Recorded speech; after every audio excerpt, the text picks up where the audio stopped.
back to the show. Like I said, we've got Rob Lees with us from Mortgage Choice down at Blaxland, Penrith and Glenmore Park. Mm-hmm. How are you, Rob? Going very well, thanks. Yeah? Going very well. Did you recover nicely after Easter?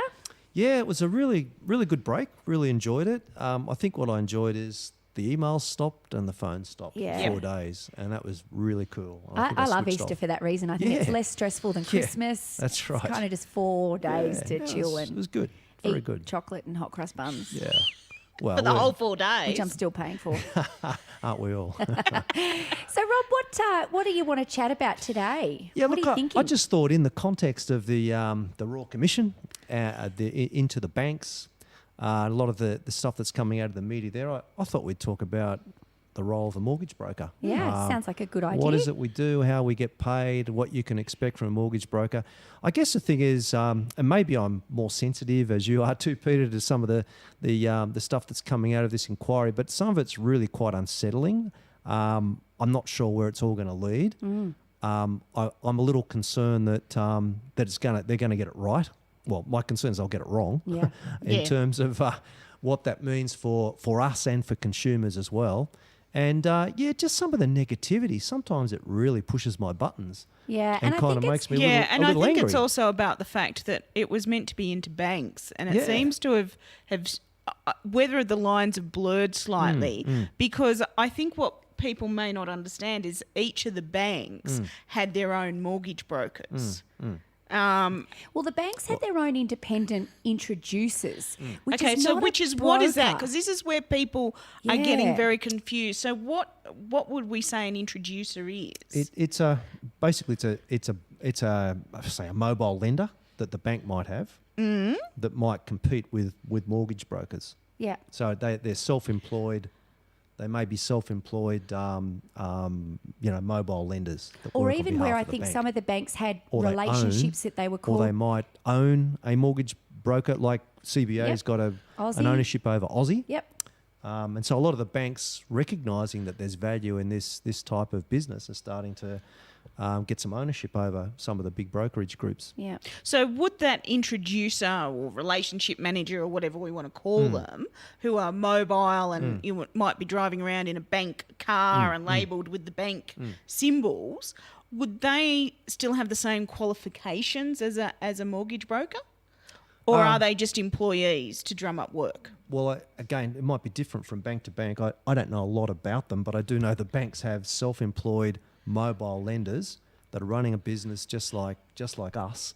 But I think, and I might be quite wrong, that I think they would just have their own lender. I mean, they're basically their license working for CBA, ANZ or whatever. Yeah. And I'm not sure what their qualifications are. And that's where I think a lot of the confusion is coming about, because, people might think that they are, like you and Peter, independent when maybe they're not. I think, and I'm sure this is where you're wanting to take the conversation, Rob, is around...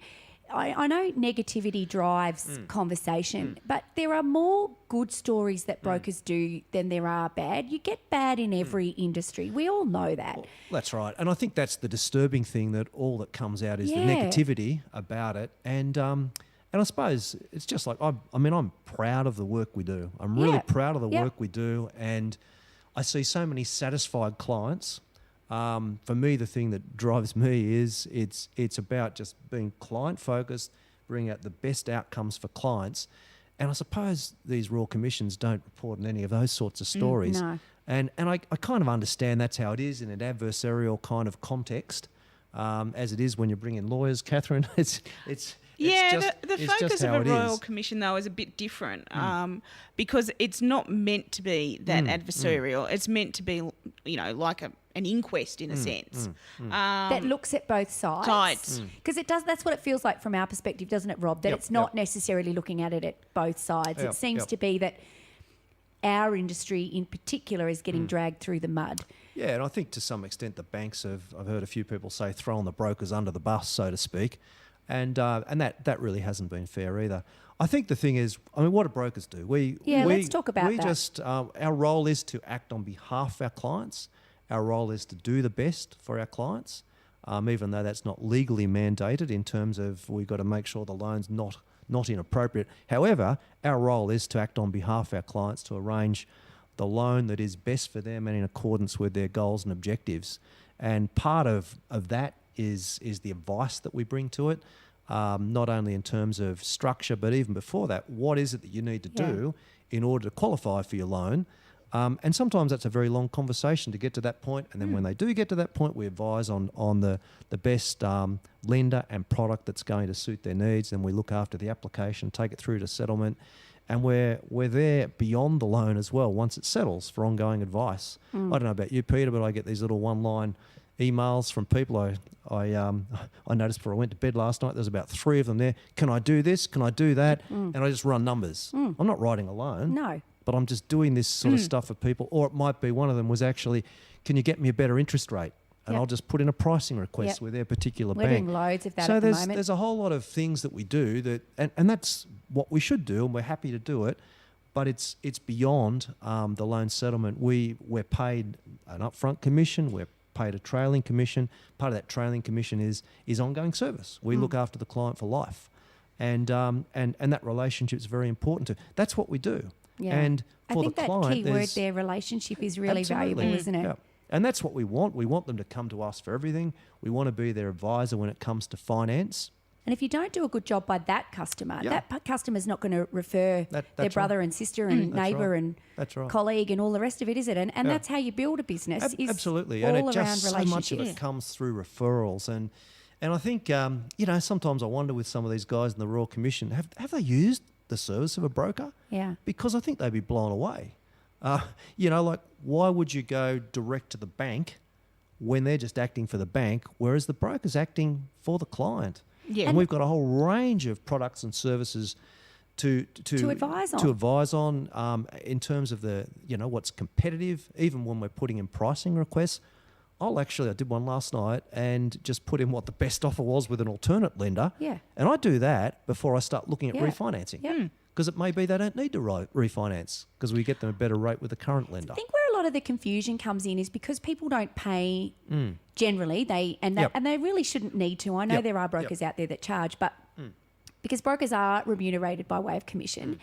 And I think that's where a lot of the confusion lies, because one of the questions that was posed through the Royal Commission is who is actually working for the client?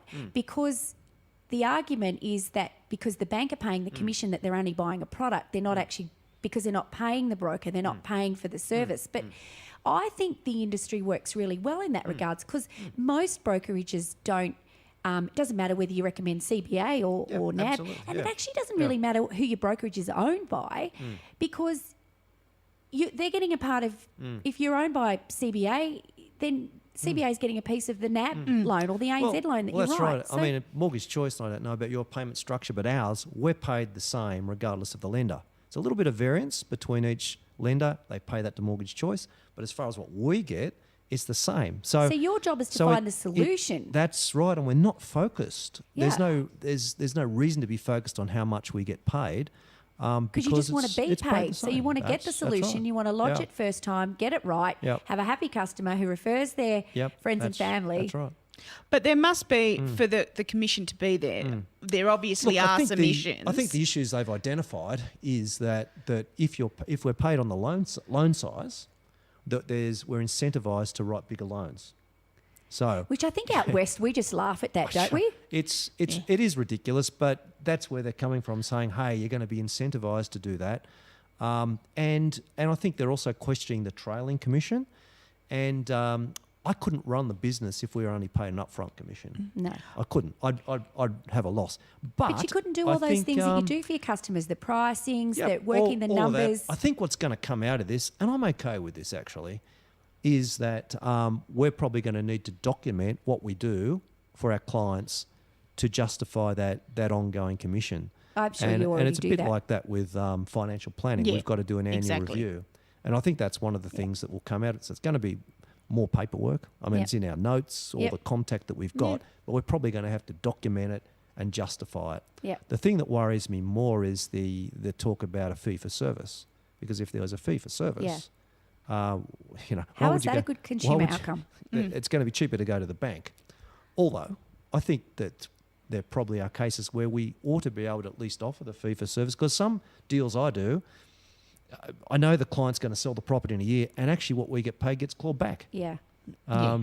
You know, so let's say obviously there are, like in any industry, some brokers who may do the wrong thing, just like there is with lawyers. So what would be some tips or hints, you know, if you are looking for a broker, what are some of the things you should ask? Yeah, I think, well, in terms of what you should expect, I think, from the broker, you should expect a broker who's going to listen to you first and really help you identify what your goals and objectives are. So they're focused on the right outcomes for you. And I suppose, I mean, you know, you can ask a bunch of questions, but I think basically it's gut feel, to be honest. You know, what's your feeling about this person? Do you feel like they're pushing something, or are they really taking time to listen and to investigate, you know, to listen to your situation, and are they giving you options? Or are they pushing that's you what I was going to ask. onto one thing only? Are they saying, oh, look, this is the only one you've got, or are they giving you options? Can I give you an example, Rob? I picked up a client last week who'd been dealing with a broker who was pushing that very one product, and it had been with this particular bank for 4 weeks and declined. And I met with them on Thursday night, said, well, it fits this box, and made that recommendation, lodged it on Friday, got formal approval on the weekend. Well done. They've waited 4 weeks. And when I said this bank for this reason, and they said, oh, our broker said that wouldn't work for that. And it's quite bizarre when you think, and it was very much that what you're saying, that the broker was pushing one bank, and whether that was because the broker felt comfortable, particularly knowing that lender's policies, or that, as it turned out, enough conversation was that broker had worked for that bank and then come out. So a mobile lender or a bankie had come out into broker and was really comfortable with that space, but it wasn't the right fit for the broker. So sometimes, you know, there's a lot of new to industry brokers out there who are trying to build a bit of a profession and a career, and it's, even though they might be a little bit inexperienced, it's worth giving them a crack, because they don't have all of that institutionalised, do they? Their job is to find the right solution. You know, I think that what you say is people they'll buy from Rob, they'll buy from Peter, they'll buy from anyone that they feel comfortable with. So those things, Catherine, are really important, that you do feel like you can trust the person that you're dealing with. You know, advice. Are you getting advice? Yep. You know, are they giving you options and advice? How does that advice feel? Does it feel right? Yeah. Does it feel like it's in your interests rather than in theirs? When you ask questions, do they answer? Yeah. You know, all those sorts of things. Yeah. The other thing I just wanted to mention, just quickly before we finish, is, look, documentation. Your broker is going to ask you for a lot of documents, and what's coming out of this Royal Commission is they're going to start asking you for a lot more documents. Yeah. So one of the big things to be aware of is your broker now is going to ask probably for your everyday transaction statements, because a lot of the lenders are asking for this now as a basis to verify your living expenses. So you probably haven't done it before, but be ready for it. It's probably going to be more commonplace in the future, and you're going to have to do, as a client, a lot more work, or we're going to have to do a lot more work, and we're going to have to collect it from you in verifying your living expenses. Yeah, it's a really important key at the moment, and I think it's not your broker being difficult. No. It is what it is, and it's, like you say, it's more work for us. So we actually are not really happy with it either, but it's one of those, is what it is. For the first time I actually saw, for an investment property, the lender wanted a copy of the lease. Yep. And what period of time, and that was the first time, you know, for an investment property that we'd actually been asked that. A lot more documentation, so get ready for it. Unfortunately, it is the way it is. And maybe that's a topic we could chat about next fortnight when you're back, Rob, is how to put yourself in the best position. Sure. Because now that there is a lot more investigative work done into your living expenses and how you actually manage your accounts, that might be a really good topic to... Well, let's talk about that next time. How to sell your child at a good price if they're costing you too much. That might be just enough to get you over the line. Or that extra kidney. Right. Thank you, Rob, so much for that.